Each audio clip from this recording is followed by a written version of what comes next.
আমরা এক একটা রুগী 500 টাকা করে ভিজিট নেই। এক রুগী দেখতে 2 থেকে 5 মিনিট সময় সর্বোচ্চ। তারপরে এই লাইনে আসলাম। কেন আসলাম? সারাদিন রুগী দেখি, সারা রাত মাহফিল করে রাস্তাঘাটের উপরেই থাকি।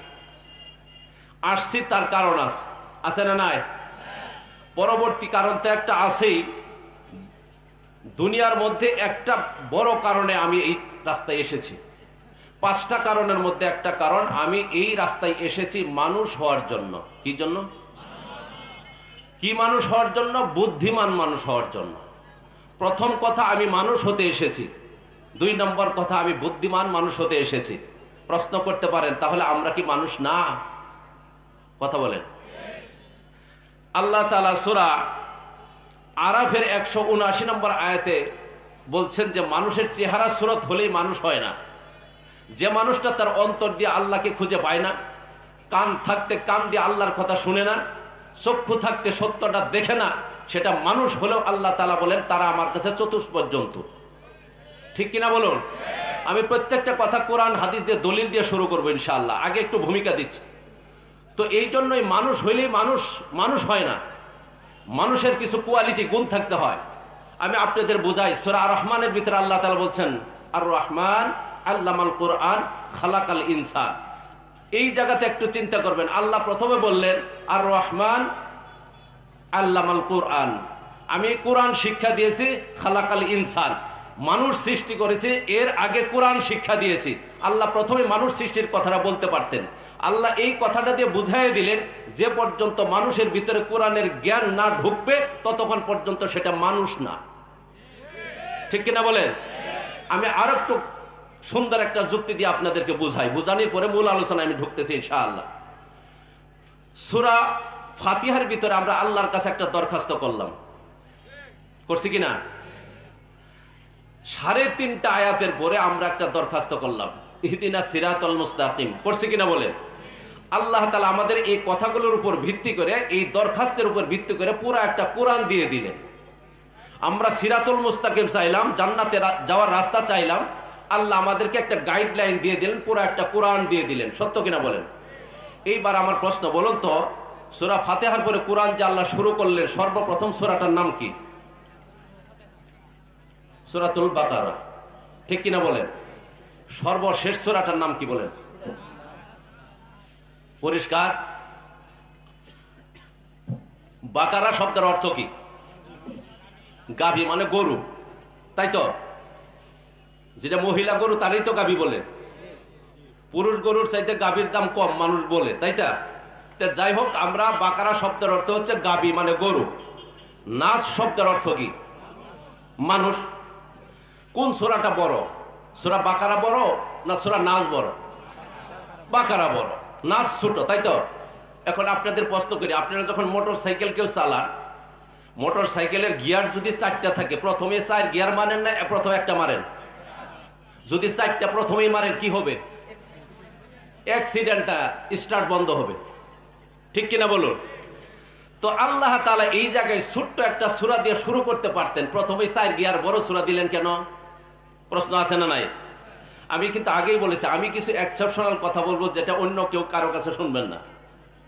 আমি ডাক্তারি বিদ্যার কিছু বৈজ্ঞানিক কিছু তথ্য দিব আপনাদেরকে কোরআন থেকে। আমি তো এই জায়গায় আল্লাহ তাআলা বড় একটা সূরা দিলেন, সূরা বাকারা। শেষ একটা সূরা দিয়ে শেষ করলেন, সূরাতুন নাস দিয়া। তো আল্লাহ এই কথাটা দিয়ে এইটাই বুঝাইলেন যে কোরআনের ভিতরে গরু ঢুকলো, প্রথমে গাভী ঢুকলো, পুরা কোরআনের ভিতরে ঘুরে ওই গাভীটা মানুষ হয়ে বের হইলে, বলে সুবহানাল্লাহ। অর্থাৎ কোরআনের কাছে যদি সুদখুর, ঘুষখুর, মদখুর, জেনাখুর, যত খারাপ মানুষ আসুক, কোরআনের কাছে আসলেই সেই মানুষটা ভালো হয়ে যায়। এমনকি কোরআনের কাছে যদি গরুও আসে, গরুও মানুষ হয়। তার প্রমাণ সূরা বাকারা দিয়ে আল্লাহ বুঝাইলেন, গরু ঢুকলো কোরআনে, সারা কোরআন ঘুরে শেষে মানুষ হয়ে বের হয়ে বের। ঠিক কিনা বলুন? এই জন্য আমি বলতে চাই, ডাক্তারি পড়েছি, স্কুল কলেজ মেডিকেল বিশ্ববিদ্যালয় সব কিছু দেখার পরেও দেখলাম যদি ওহির জ্ঞান না থাকে তাহলে সে লোকটা মানুষ হয় না সত্যিকারের। এই জন্য মানুষ হতে এসেছি। আপনারা খুশি নেবে যা খুশি? আমার কাছ থেকে কিছু কথা শুনবেন তো ইনশাআল্লাহ? দেখেন আলোচনা আমি শুরু করি, আপনাদেরকে ঠকাবো না। অনেক দূর থেকে আসছি, একদিন চেম্বার মিস করে, ঠিক আছে? একদিন চেম্বার মিস করছি, আমার ক্ষতি হয় নাই? হয়েছে। আমার এই ক্ষতিকে আমি ক্ষতি মনে করি না, কারণ এই টাকা আমার কবরে যাবে না। এই কষ্ট করে আসছি, প্রতিটা আমার গাড়ির চাক্কা ঘুরছে যতটা স্পিডে আর যতটা পাক দিছে, প্রত্যেকটা পাকে কি আল্লাহ আমাকে নেকি দেন নাই? যত কষ্ট করছে আর যত কথা বলবো নেক দিবেন না? আর আপনারা যা কষ্ট করে আসছেন আল্লাহ নেকি দিবে না? দিবে। একজন ডাক্তার সারা জীবন ইনকাম করেও জান্নাতের একটা জানালার গ্রিল কিনতে, একটা শিক কিনতে পারবে না জানালার। আল্লাহ তাআলা যদি আমাকে এই দিনের খাতিরে জান্নাতের একটা কামরা দিয়ে দেন, আমি কি ডাক্তারি করার চাইতে লাভবান হলাম না? ঠিক কিনা বলুন? তবে খুবই কষ্ট হয়, আপনারা দোয়া করবেন। একদিন ফরিদপুর, আরেকদিন নরসিংদী, আরেকদিন আরেক ডিস্ট্রিক্ট, রাতে রাস্তার মধ্যে ঘুমাইতে হয়, গাড়ির মধ্যে ঘুমাইতে হয়। তো আল্লাহ তাআলার দয়া ছাড়া আমরা এটা পারি না। তো আপনাদের দোয়া, আল্লাহর দয়া, দোয়া করবেন আল্লাহর জন্য মৃত্যু শেষ নিঃশ্বাস পর্যন্ত এই দাওয়াতের কাজের সঙ্গে আল্লাহ সন্তুষ্টির উদ্দেশ্যে থাকতে দেয়, সবাই বলে আমিন। তো এখন আমার প্রশ্ন, আমি আলোচনা শুরু করি। একটা কথা খেয়াল রাখবেন, দলিল ছাড়া যেমন জমির মালিক হওয়া যায় না, কাগজপত্র ছাড়া যেমন গাড়ি বাড়ির মালিক হওয়া যায় না, কাবিননামা ছাড়া যেমন বউয়ের মালিক হওয়া যায় না, দলিল ছাড়া ওয়াজ করে, দলিল ছাড়া ওয়াজ শুনে আর দলিল ছাড়া আমল দিয়েও জান্নাতের মালিক হওয়া যাবে না। এই কথা সত্য মনে করে? দলিল ছাড়া আমল দিয়ে আল্লাহ কখনো জান্নাত দিবেন না, কারণ জান্নাত অত্যন্ত মূল্যবান জিনিস। আমি আসতেছি ইনশাআল্লাহ। তো দলিল সহায় কথা হবে ইনশাআল্লাহ। এবার আমি ডাক্তারি বিদ্যাতে কথা শুরু করলাম। মরবেন না কে কে হাত তোলেন তো দেখি। কারো সাহস নাই হাত তোলার, দেখছে? এখানে কি ধনী মানুষ নাই? শিক্ষিত মানুষ নাই? শিল্পপতি নাই? হাত তুলতে পারছে? ডাক্তার নাই? ডাক্তার কেন, ডাক্তারের বাবাও হাত তুলতে পারবে না। পারবে? এবার দেখেন দলিল শুরু করি। মরতে যে হবে, কোরআনে দলিল আছে না নাই? কুল্লু নাফসিন যায়িকাতুল মাউত সুম্মা ইলাইনা তুরজাউন। আল্লাহু আকবার। সূরা আনকাবুত আয়াত নম্বর 57, আল্লাহ তাআলা বলেন, প্রত্যেক প্রাণীকে মৃত্যুর স্বাদ গ্রহণ করতে হবে। যারই জীবন আছে তারই মরণ আছে। কথা সত্য না মিথ্যা? পরিশেষে তোমরা সবাই আমি আল্লাহর কাছে ফিরে আসবা। আমরা মারা গেলে কার কাছে ধরা দিব? আল্লাহর কাছে ধরা দিব। কুল্লু নাফসিন যায়িকাতুল মাউত ওয়া ইন্নামা তুওয়াফাউনা উজুরাকুম ইয়াওমাল কিয়ামাহ ফামান যুহজিহা আনিন নারি ওয়া উদখিলাল জান্নাতা ফাকাদ ফাজ। আল্লাহু আকবার বলেন। 4 নম্বর পারা 3 নম্বর সূরা, সূরার নাম সূরা আল ইমরান, আয়াত নম্বর 185 এই আয়াতের ভিতরে আল্লাহ তাআলা বলেন, প্রত্যেক প্রাণীকেই মৃত্যুর স্বাদ গ্রহণ করতে হবে। যারই জীবন আছে তারই মরণ আছে। কোরআনে মৃত্যুর দলিল পাচ্ছেন তো? দলিল পাওয়া যাচ্ছে তো? ওয়া ইন্নামা তুওয়াফাউনা উজুরাকুম ইয়াওমাল কিয়ামাহ। আর কিয়ামতের দিন তোমরা পরিপূর্ণ বদলা পাইবা। দুনিয়াতে যা করবা পরকালে তোমরা তাই পাইবা। দুনিয়াতে যদি ভালো কাজ করো পরকালে ভালো রেজাল্ট পাইবা, আর দুনিয়াতে যদি খারাপ কাজ করো পরকালে খারাপ রেজাল্ট পাইবা। দুনিয়াতে যদি তুমি জান্নাতের আমল করো পরকালে জান্নাতের টিকিটটাই তোমাকে ধরায়া দেওয়া হবে, আর দুনিয়াতে যদি তুমি জাহান্নামের কাজ করো পরকালে তোমাকে জাহান্নামের টিকিটটাই ধরায়া দেওয়া হবে। কথা সত্য কিনা বলেন? দুনিয়াতে পার্সিয়ালিটি হয়, অনেক হয়, যখন যে সরকার আসে তার দলের লোককে সহযোগিতা করে কি করে না, আর বিরোধী দলের লোক উপর নির্যাতন করে কি করে না। দুনিয়াতে এইটা হয়, কিন্তু পরকালে যা করবে তাই দেওয়া হবে, কোনো পার্সিয়ালিটি করা হবে না। ফামান ইয়ামাল মিথকালা যাররাতিন খায়রান ইয়ারা ওয়া মান ইয়ামাল মিথকালা যাররাতিন শাররান ইয়ারা। সূরা জিলজালের ভিতরে আল্লাহ তাআলা বলেন, যে ব্যক্তি অনুপরিমাণ কোনো ভালো কাজ করবে কিয়ামতের দিন সেটা তাকে দেখানো হবে। কথা সত্য কিনা বলেন? আর যদি কেউ অনুপরিমাণ খারাপ কাজ করে কিয়ামতের দিন সেটাও তাকে দেখানো হবে। সুতরাং আমরা দুনিয়াতে যে যা করব পরকালে তাই দেওয়া হবে। আয়াতের এই অংশ সত্য না মিথ্যা? ফামান যুহজিহা আনিন নারি ওয়া উদখিলাল জান্নাতা ফাকাদ ফাজ। এতটুকু অংশের ভিতরে আল্লাহ তাআলা বললেন, কঠিন কিয়ামতের দিন তুমি যদি জাহান্নাম থেকে বাঁচতে পারো আর জান্নাতে ঢুকতে পারো, তাহলে মনে করবা তোমার জীবনটা সফল হয়ে গেছে। আল্লাহ তাআলা একজন মানুষ ডাক্তার হলে তার জীবন সফল হবে এই কথা কোরআনে কোথাও বলেন নাই। একজন মানুষ ইঞ্জিনিয়ার হলে তার জীবন সফল হবে এই কথা কোরআনে বলেন নাই। একজন মানুষ সেনাবাহিনীর প্রধান, র্যাবের প্রধান, পুলিশের আইজিপি হবে, সে তার জীবন সফল হবে এই কথা আল্লাহ কোরআনে বলেন নাই। একজন মানুষ প্রধানমন্ত্রী বারবার থাকলে, রাষ্ট্রপতি 5 বারের হলে তার জীবন সফল হবে এই কথা আল্লাহ কোরআনে কোথাও বলেন নাই। একজন মানুষ কঠিন অনেক টাকা পয়সার মালিক, শিল্পপতি হলে তার জীবন সফল হবে এই কথা আল্লাহ বলেন নাই। আল্লাহ তাআলা এই আয়াতের এই অংশে এটাই বুঝাইয়া দিলেন, তুমি এই প্রধানমন্ত্রী, রাষ্ট্রপতি থেকে শুরু করে নিচের দিকে নামো, তুমি দিন মজুর, ঠেলাওয়ালা, ভ্যানওয়ালা, রিক্সাওয়ালা, একদম কুলি মজুরও যদি হও, দুনিয়াতে তুমি যদি ভালো আমল করতে পারো আর এই আমলের বিনিময়ে যদি পরকালে তুমি জাহান্নাম থেকে বাঁচতে পারো আর জান্নাতে ঢোকার একটা সার্টিফিকেট, অনুমতি, টিকিট যদি পেয়ে যাও, তাহলে মনে করবা তুমি দুনিয়াতে অটোওয়ালা, ভ্যানওয়ালা হলেও তোমার জীবন সফল হয়ে গেছে। বলেন সুবহানাল্লাহ। সফল হব তো ইনশাআল্লাহ। সফলতার মাপকাঠি দুনিয়ার কিছু চাওয়া পাওয়ার মধ্যে নির্ভর করে না। সফলতার মাপকাঠি তো এইটাই, যে ব্যক্তি কিয়ামতের দিন বাঁচতে পারবে, জাহান্নাম থেকে জান্নাতে ঢুকতে পারবে, তাহলেই সে হচ্ছে সবচেয়ে বড় সফল কাম। আইনামা তাকুনু ইউদরিকুমুল মাউত ওয়ালাউ কুনতুম ফি বুরুজিম মুশাইয়াদা। 5 নম্বর পারা, 4 নম্বর সূরা, সূরার নাম সূরা নিসা, আয়াত নম্বর 78, 78। এই আয়াতের ভিতরে আল্লাহ তাআলা জানায় দিলেন, তুমি যেখানেই থাকো না কেন মৃত্যু তোমাকে নাগাল পাবে। তুমি যদি মৃত্যু থেকে বাঁচার জন্য সুদৃঢ় দুর্গের ভিতরে ঢুকো, লোহার সিন্ধুকের ভিতরে ঢুকো, ওই জায়গায় মৃত্যু তোমার সঙ্গে দেখা করতে যাবে। তার প্রমাণ আমি দেখায় দেই। ডাক্তার হিসেবে আপনাদের এলাকার একজন লোক হঠাৎ করে অসুস্থ হয়ে পড়েছে, নরসিংদী মেডিকেল কলেজ হসপিটালে ভর্তি। সেখানে ডাক্তাররা পারে না, refer to Dhaka medical college. হয় কি হয় না? ঢাকা মেডিকেল পারে না, রেফার টু মাদ্রাজ। আপনার পয়সা ছিল, মাদ্রাজে ঢুকছেন। মাদ্রাজও পারে নাই, refer to Singapore Mount Elizabeth hospital. আপনার পয়সা ছিল, সেখানে গেছেন, কিন্তু ওই জায়গায় থেকে আপনি আর ফিরতে পারেন নাই। অরিজিনাল চকলেট বানায় আল্লাহ আপনাকে নরসিংদী পাঠিয়ে দিতে পারে। কথা ঠিক কিনা বলুন? চকলেট কাকে বলে? একটা মিষ্টি জাতীয় জিনিস, একটা কাগজ দিয়ে পেঁচাই, এই পাশে একটা প্যাঁচ দেয়, এই পাশে একটা প্যাঁচ দেয়, তার নাম চকলেট। সত্য না মিথ্যা? আল্লাহ তাআলা বললেন, তুমি নরসিংদী থেকে বাঁচার জন্য কত চেষ্টা করলা, ঢাকা মেডিকেল থেকে মাদ্রাজ, মাদ্রাজ থেকে মাউন্ট এলিজাবেথ হসপিটাল। এরপরে আমি কোরআনের আয়াতে বলেছি, তুমি যেখানেই থাকো না কেন মৃত্যু তোমাকে নাগাল পাবে। তুমি এই নরসিংদী থেকে সিঙ্গাপুর পর্যন্ত গেলা, তারপরেও তুমি বাঁচতে পারলা না, আমার মৃত্যু তোমাকে সেখানেই ধরলো। কথা ঠিক কিনা বলেন? সুতরাং মউত যখন আসবে, কেউ মউত থেকে বাঁচতে পারবেন না, এ পর্যন্ত কেউ পারে নাই, আমরাও পারবো না, কিয়ামতের আগ পর্যন্ত কেউ পারবে না। আমার হাতে অনেক রোগী মারা গেছে, আমি শুধু স্টেটোটা বুকের ভিতরে রাখছি, একটা শব্দ করছে নাই। 2 মিনিট আগে যে লোকের সঙ্গে আমি কথা বললাম, 2 মিনিট পরে নাই। 5 মিনিট আগে যে লোকের সঙ্গে তার বাড়ি, তার ঘর বাড়ি সম্পর্কে কথা বললাম, 5 মিনিট পরে নাই। সুতরাং এরকম একটা সময় আমার আপনার সামনে আছে।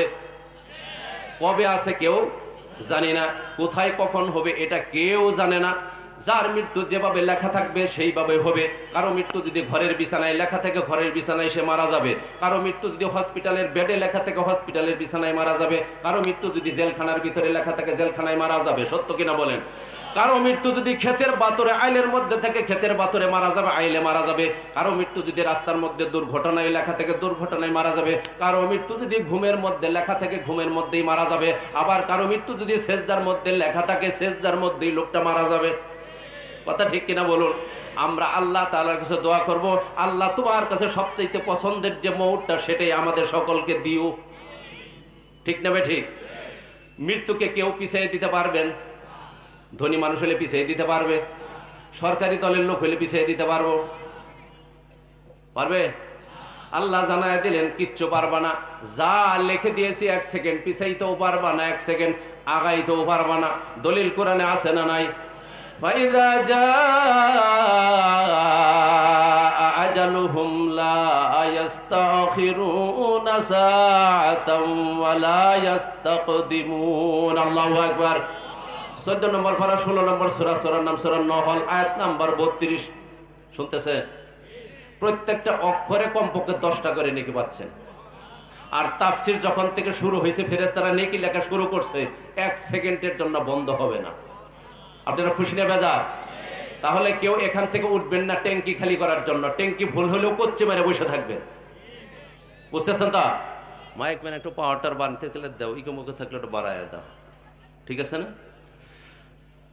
14 নম্বর পারা 16 নম্বর সূরার নাম সূরা নহল, আয়াত নম্বর 61। এই আয়াতের ভিতরে আল্লাহ তাআলা বলেন, যখন কারো মৃত্যু এসে যায়, এক মুহূর্ত বিলম্বিত করতে পারে না, এক মুহূর্ত ত্বরান্বিত করতে পারে না, এক সেকেন্ড পিছাইও দিতে পারে না, এক সেকেন্ড আগায়ও আনতে পারে না।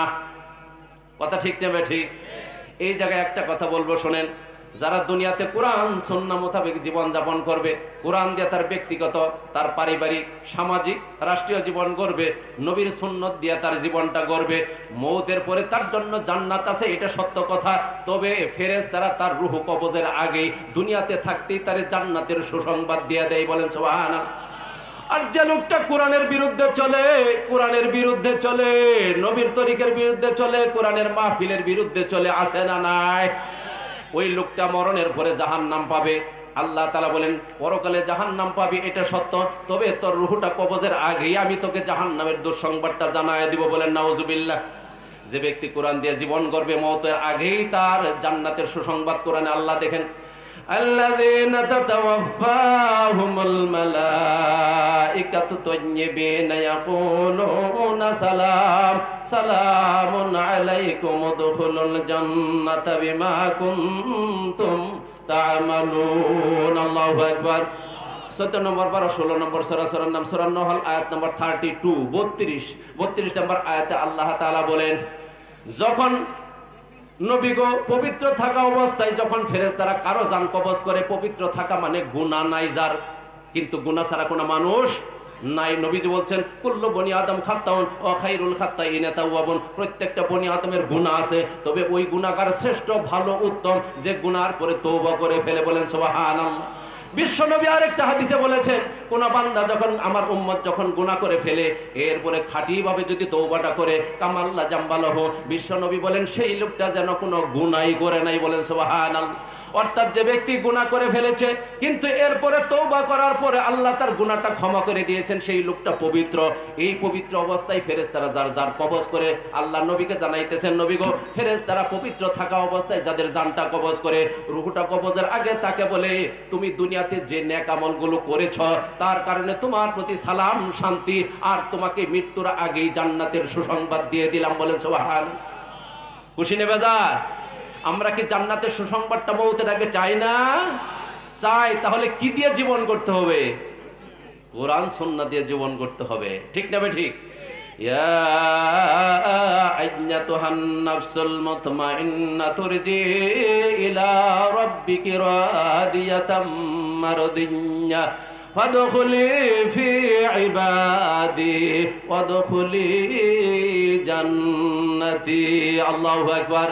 30 নম্বর পারা সূরা ফজর, আয়াত নম্বর 27, 28, 29, 30। আল্লাহ তাআলা এই আয়াতে জানায় দিলেন, যখন ফেরেশতারা মুমিন ব্যক্তির জানটা কবজ করে, ফেরেশতা আসে তখন জান্নাত থেকে। মুমিন ব্যক্তি যদি হয়, ফেরেশতা রূহ কবজ করতে আসে জান্নাত থেকে, জান্নাতের রুমাল নিয়া। আর লোকটা যদি বেদিন হয়, কাফের বেঈমান হয়, কোরআন সুন্নাহর বিরুদ্ধাচরণ করে, তার জানটা কবজ করার জন্য ফেরেশতা আসে জাহান্নাম থেকে, জাহান্নামের দুর্গন্ধযুক্ত রুমাল নিয়ে, বলেন নাউজুবিল্লাহ।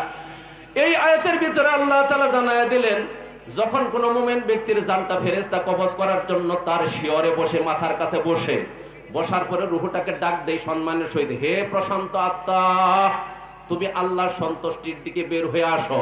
যতদিন দেহের ভিতরে ছিলা, এই লোকটা, এই বডিওয়ালা, এই রূহওয়ালা, তোমার বডিওয়ালা যে আমলগুলো করেছে, আল্লাহ তার জন্য, তার প্রতি সন্তুষ্ট। তুমি আল্লাহর সন্তুষ্টির দিকে বের হয়ে আসো। আল্লাহর বান্দার খাতায় নামটা লেখায় সরাসরি আল্লাহর জান্নাতে প্রবেশ করা, বলেন সুবহানাল্লাহ। তাহলে দুইটা আয়াতের দলিল পেলেন, যারা দিনদার তাদের মওতের আগে আল্লাহ জান্নাতের সুসংবাদ দিয়ে দেন। আর যারা কাফের, বেঈমান, নাফরমান, তাদের জান কবজের আগে ফেরেশতারা জাহান্নামের দুঃসংবাদ দিয়ে দেয়। কোরআনে তার দলিল আছে না নাই? আছে। ওয়ালাউ তারা ইয ইয়াতাওয়াফাল্লাযীনা কাফারুল মালাইকাতু ইয়াদরিবুনা বুজুহাহুম ওয়া আদবারাহুম ওয়াযুকু আযাবাল হারিক। আল্লাহু আকবার।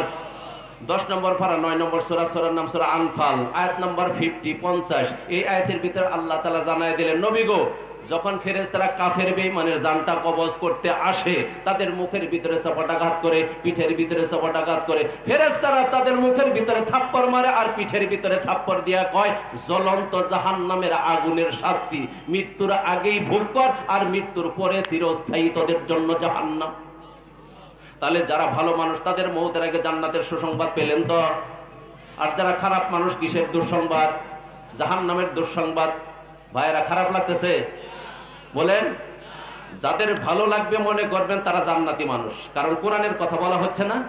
তাফসির কোরআন বিল কোরআন, তাফসির কোরআন বিল কোরআন, কোরআন দিয়ে কোরআনের ব্যাখ্যা, ঠিক কিনা বলুন? যাদের ভালো লাগবে মনে করবেন তারা নিশ্চিত জান্নাতি মানুষ, আর যাদের ভালো লাগবে না ধরে নেবেন আপনি এখনো জান্নাতি হতে পারেন নাই, জাহান্নামের তালিকায় এখন আপনার নাম আছে। আমি একজন ডাক্তার হওয়ার পরে এই লাইনে এত পরিশ্রম করে যদি আপনাদের সম্মুখে আমি কোরআন হাদিসের কথা প্লেস করতে চাই বা আগ্রহ প্রকাশ করি, আপনাদেরকে শোনার দরকার আছে না? আমি কি কম পরিশ্রম করি? বলেন আপনারা। এইটুক ডাক্তারি পাশ করার পরে এইটুক বলতে গেলে কোরআন হাদিসের আলোচনা পরিশ্রম কম না বেশি করা লাগবে? তা আমি যদি এত কষ্ট করে আপনার জন্য করতে পারি, আপনারা কি আমার কথা নিবেন না? এই জন্য ভাইদেরকে বলবো, যারা রাস্তাঘাটে বাড়ির দিকে রাস্তা মাপছেন, দয়া করে প্যান্ডেলে ঢোকেন। কি বলেন আপনারা? দয়া করে প্যান্ডেলে ঢোকেন। কার উদ্দেশ্যে আসছেন আগেই বলছি, আল্লাহর উদ্দেশ্যে যদি আসেন তাহলে প্যান্ডেলে ঢোকেন।